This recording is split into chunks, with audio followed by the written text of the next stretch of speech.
Welcome back, language scientists. In this video, we're going to be talking about places of articulation of consonant sounds.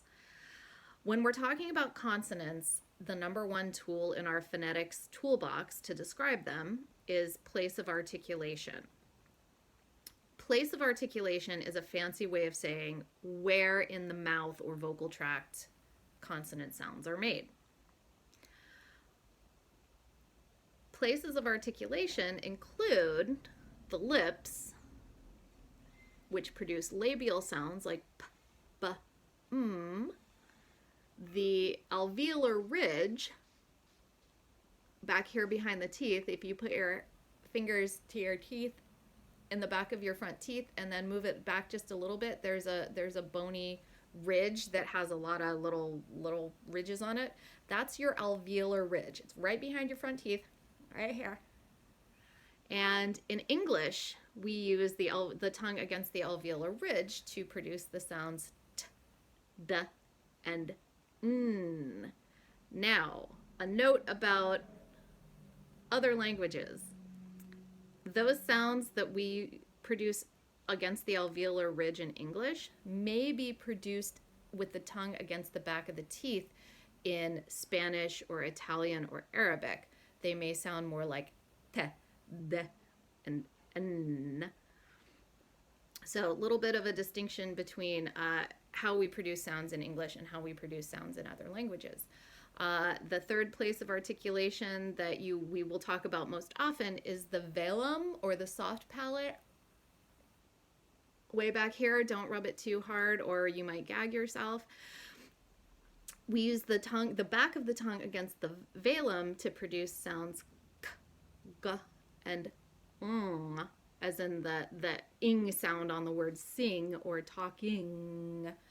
It is one sound. We spell it with two letters, but it is ng, is one sound, and in English we only use it at the ends of words or in the middle of words. We don't ever see it at the beginning of words in English, but you do in some other languages. So there's another note of comparison for you. There are other places of articulation where the tongue doesn't completely touch but comes close to different parts of the mouth for different consonant sounds, like sh or sh. The tongue is close to the hard palate. That's called a palatal sound.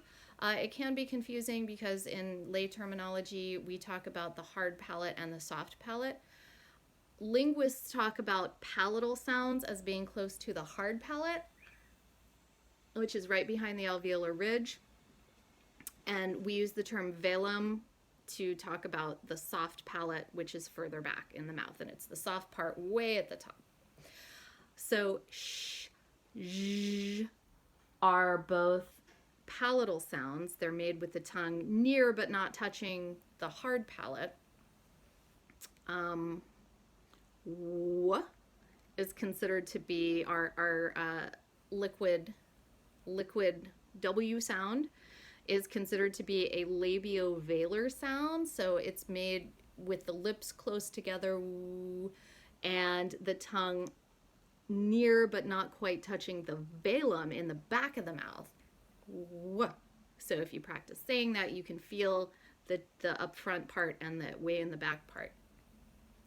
When I'm talking to younger audiences about sounds and sound production, elementary or middle school kids, I don't use the science terms. I just call them lip sounds, behind the teeth sounds, back of the mouth sounds, or I use some kind of descriptive term rather than the linguistics term. And you're welcome to do that too. If you're doing a unit on phonology or phonetics with your students, I encourage you to do that.